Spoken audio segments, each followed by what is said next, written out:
Hooty hoo, all my stock market gamblers. Welcome today. I'm Tall Mike. I'm so glad you're here.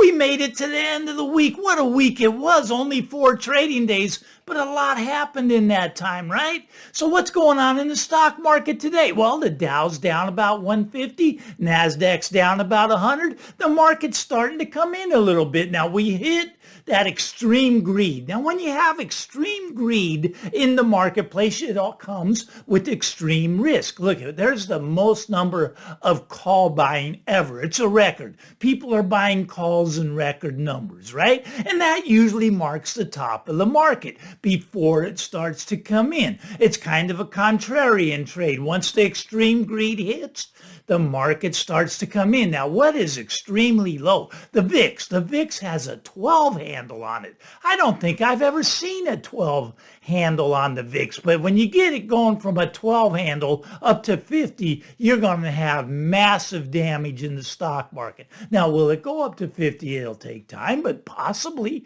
but this 12 is just ridiculously low.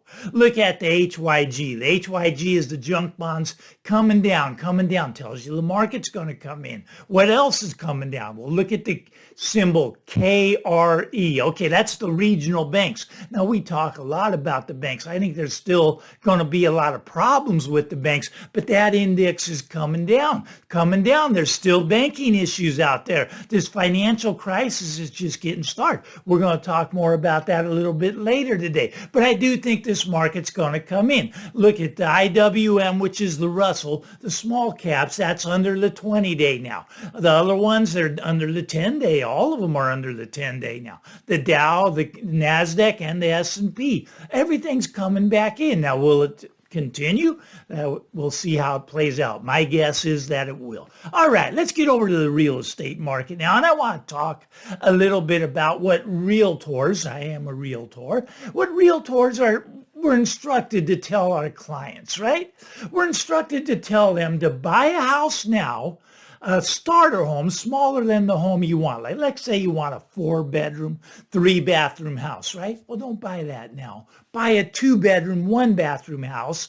And then when interest rates come down, you can upgrade into that 4-bedroom, 3-bathroom house. So buy this little teeny starter home. And then when the interest rates come down, you just upgrade into the bigger home and you're going to make out like a bandit because your little home will jump up in price. Yeah, okay. That's what they're telling us to tell our clients. That's ridiculous, first of all. Look, here's what I tell my clients. I tell my clients, if you want to buy a house right now, you're paying 2021 prices with 2023 interest rates. Okay, doesn't make sense. It's a terrible time to buy. Now, this is just my take. Now, you can look at the comments. I get a lot of comments. A lot of people hate that when I say that. There's haters out there. They think that this is a great time to buy and that houses can only go up. Look, this is all going to come crashing down when the debt party ends. Now, when the debt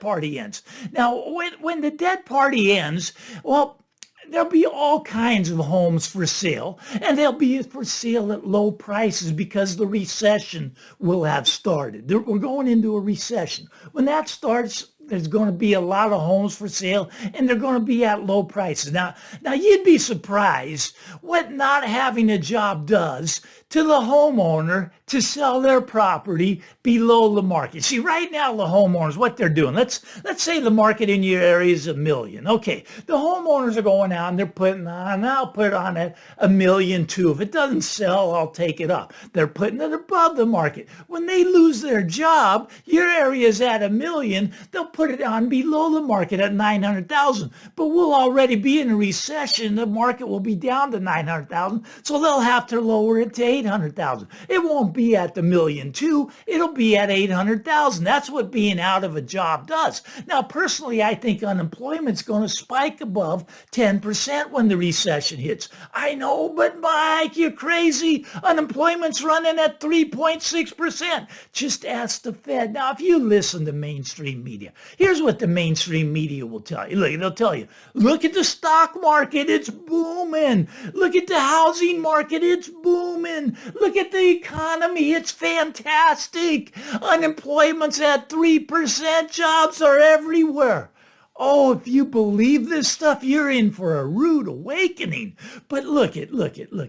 I got a comment in the comment section on my last video that I didn't answer because I wanted to wait to do a video on it. Okay, it came from a guy named Incarn. Incarn, thumbs up to you, buddy. Anyways, he wants to know, do I think this is the same as 2007? Because he thinks the housing market's nothing like 2007. He thinks the housing market's still going up. And he's entitled to that opinion. I have no problem with that. It's possible he's right. Do I think it's like 2007? Me and him both agree. It's not like 2007. But I disagree for a different reason. It is way worse than 2007.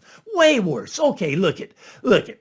This bubble is so much bigger. The bubble is so much bigger than 2007. 2007 was child's play compared to what we're dealing with now. Okay, in 2007, they came crashing down 34%. We never let that crash flush out. What did we do? Well, the Fed got together with the government. Okay, the Fed has kept interest rates at 0% for 14 years. 0% for 14 years. Do you think that caused any problems? It caused this housing bubble we're looking at. Way bigger than 2007. Okay, what else did we do since 2007? We printed $20 trillion. $20 trillion that we don't have just so that we can inflate these bubbles again. Just so we can get that stock market up. Heaven forbids if the stock market has a recession, if the stock market has a decline. People don't like that. People don't like that. We got to get those house prices back up. And they did. That's what $20 trillion will do for you. But so we held rates at 0% 14 years, right? All right. We printed $20 trillion, but we're not done yet. The Fed went out and bought $3 trillion worth of mortgages. No wonder we're in this housing bubble. No wonder no one can afford a house. But this is artificial. Look at, there's no country in the world that can print their way to prosperity. It cannot be done. Look at, this is not good. This is not good. Okay, look, this is going to come crashing down. As soon as you take away the debt, as soon as you stop printing money like crazy. We just blew through $32 trillion. $32 trillion. We're continuing to print the debt. Now, why did house prices go up 40% just in 2 years? 40% in 2 years. Does that look really normal to you? No, that's insanity. That's insanity. Okay, why did they do that though? Because we added 40% to the money supply. We increased the U.S. money supply by 40% in 2 years' time. Of course it went up by 40%. The stock market went up by 40%. Rent went up by 40%. Everything went up by 40%. The cost for a loaf of bread went up by 40%. Look at, how can we make houses double from here? Can we make houses double from here? Absolutely we can. Just double the money supply. Houses will be twice as much. Everything will be twice as much. Gas will be twice as much. Food will be twice as much. The stock market will be twice as high. Everything will be twice as much. Why? Why is that? Because when you double the money supply, it just doubles the cost of everything. So a lot of people that are out there, they bought a house. They bought a house and they think they're a genius because it went up 40% in 2 years. Look, it was nothing you did. It was our idiot government that printed 40% money supply increase, which made everything go up by 40%. Look, as soon as they stop printing money, price is going to drop. Price is going to drop a lot. Okay, now how is the consumer doing right now? How's the consumer doing right now? Okay, well, in my opinion, they're in terrible shape. Now, if you listen to mainstream media, oh, it's great. They're out there spending money. Restaurants are full. They're buying cars like they're going off the lot. Look, the reason they're spending money is because credit cards are going straight up. The credit cards are now over $1 trillion. Okay, let's talk about these new cars they're buying.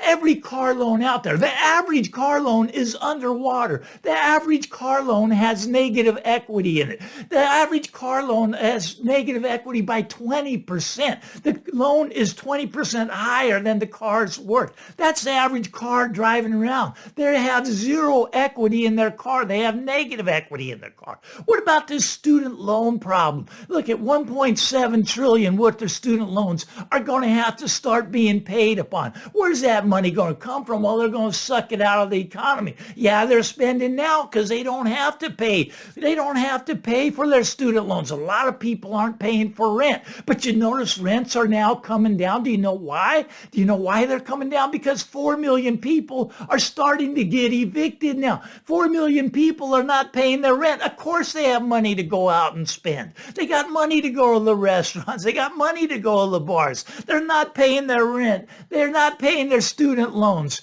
And they're not paying their car loan either. 10 to 20,000 a day are being repossessed. When you don't have to pay anything, yeah, you got a little bit extra money left over. But what's happening? Well, they're evicting people right now, millions of them. Okay, so these properties are now coming back on the market. Oh, what's happening? Oh, they can't get them rented at these high prices, so the rents are starting to come down so they can find people that can afford these apartments. Look at price of rents are coming down because they're starting to evict the people that weren't paying. You let 4 million people live in apartments for free. Yeah, you're going to have higher rent costs. When you kick them out, those become available, lower rent costs. Look at, we print $32 trillion. That's what the U.S. is in debt. $32 trillion. Do you realize you could buy 100 million homes? They might as well have just gone out and bought 100 million homes. That would solve the homeless problem. We could just give them one each. There's not 100 million homeless people yet. Look at these people that are getting evicted. I feel sorry for them, but they haven't paid rent in 3 years. I feel more sorry for the landlords. The landlords haven't collected any rent in 3 years. So yeah, it's time to kick them out. They have to start paying if they want to stay. And they're going to have trouble finding another place to rent. Look, if we kicked them out 3 years ago, they might have had a fighting chance because rents were lower then. But because we didn't kick out 4 million people, the rent skyrocketed. That was a problem. That was a problem. Now, okay, so housing. Let's talk about that. A lot of people don't get this. Okay, a lot of people don't get this. There's just two things I want you to understand about housing. Okay, all right. Housing is sold on the margin. On the margin means, let's say let's say your neighborhood has 100 homes. 2 people have to sell.